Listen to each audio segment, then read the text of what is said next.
everyone, my name is Riva and I am back for our Ti Atis reading of this week, which is Ti Madanm and the Three Beans. First, I'll say Krik and you'll say Krak.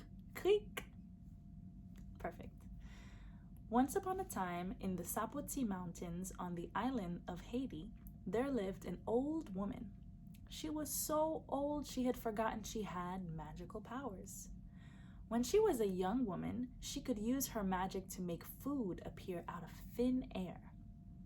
But now that she was so old, she couldn't remember how to do it, and she had nothing at all to eat. She was called Ti Madanm.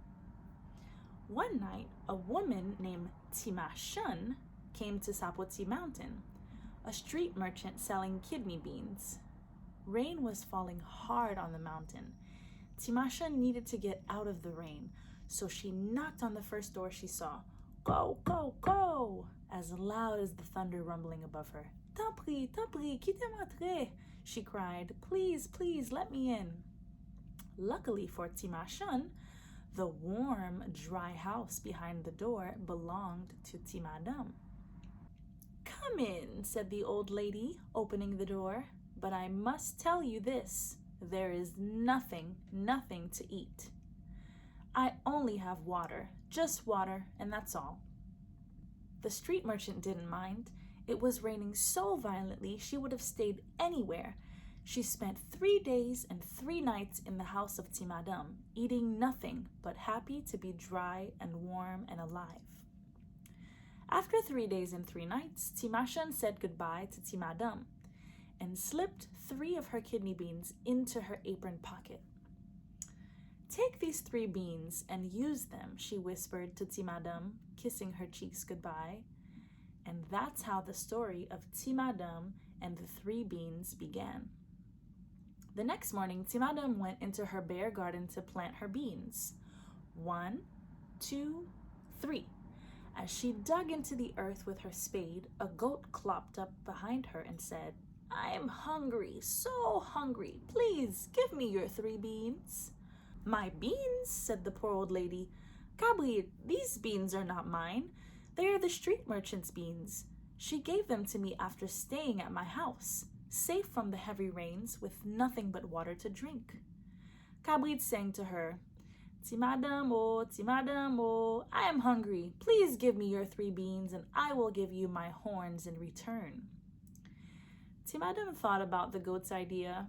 It was a good trade, and the goat was so hungry. He wasn't used to not eating like she was. So she gave the beans to Cabrit and thanked him for his horns. With nothing to plant in her garden, she decided to walk down the road where the air was fresh from the rain. A little way down the road, she met 2 cows with no horns on their heads. They saw Ti Madanm carrying Cabrit's horns, and they called out to her with great loud moos. Old lady, give us your horns. Old ladies don't need horns, but we cows do. My horns, said the old lady. Beth, these horns are not mine. These horns came from Cabrit, the goat who gave them to me for the beans, which came from Ti who spent 3 days and 3 nights at my house with nothing but water to drink. The cow sang to her, Ti Madanm, oh, Ti Madanm, give us the horns and you can take our milk in return. Ti Madanm considered the cow's offer. It was a good trade. She loved the taste of fresh cow's milk, and the cows certainly seemed to want those horns. She gave them the horns, and in return, they gave her 2 big jugs full of fresh, delicious milk. Carrying the milk, she decided to continue down the road to find a nice tree to sit under and take a little nap. On the way, she came across a dry, thirsty river. Ti Madanm heard the weak whisper of the river calling, Old lady, I am so thirsty, so very thirsty. Please give me your milk. My milk, said Ti Madanm. Rivière, this milk is not mine.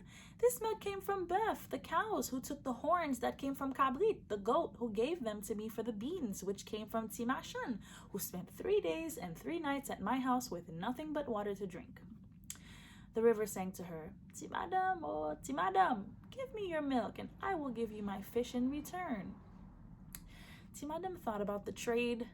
She thought it was more than fair, and soon she was on the road again with a big wriggling fish in her hands. Soon she came across a fire burning hungrily without anything to cook. "Old lady, give me your fish," said the fire. "A fire shouldn't burn without any food to cook." "My fish," said Ti Madanm. "Du feu, this fish is not mine. This fish came from Rivière, the river who drank the milk that came from Bœuf, the cows who took the horns that came from Cabrit, the goat who gave them to me for the 3 beans, which came from Ti Machan, who spent 3 days and 3 nights at my house with nothing but water to drink." And the fire sang to her, "Ti Madanm, oh, Ti Madanm, please give me your fish to cook and take this burning branch in return." It was growing dark, and Ti Madanm could use the braise to light her way on the dark road. She gave her fire to the fish and continued down the road, her new torch held high in her hands. Soon she came across a young woman with many children, hungry and alone in the dark.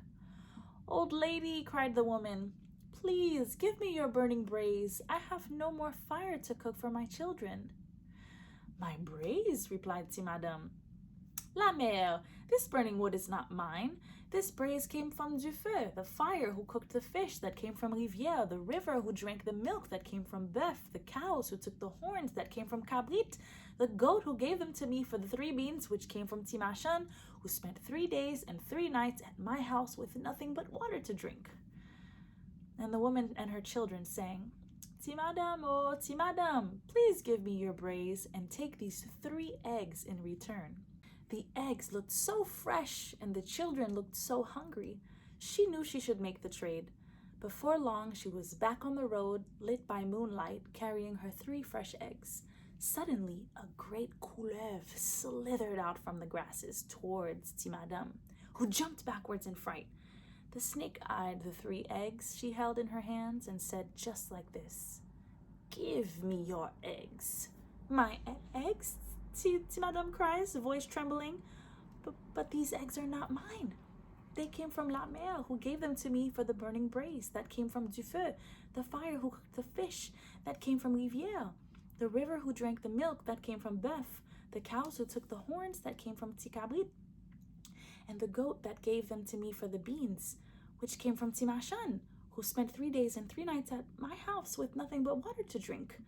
The snake sang to her, "Ti Madanm, oh, Ti Madanm, why do I bother listening?"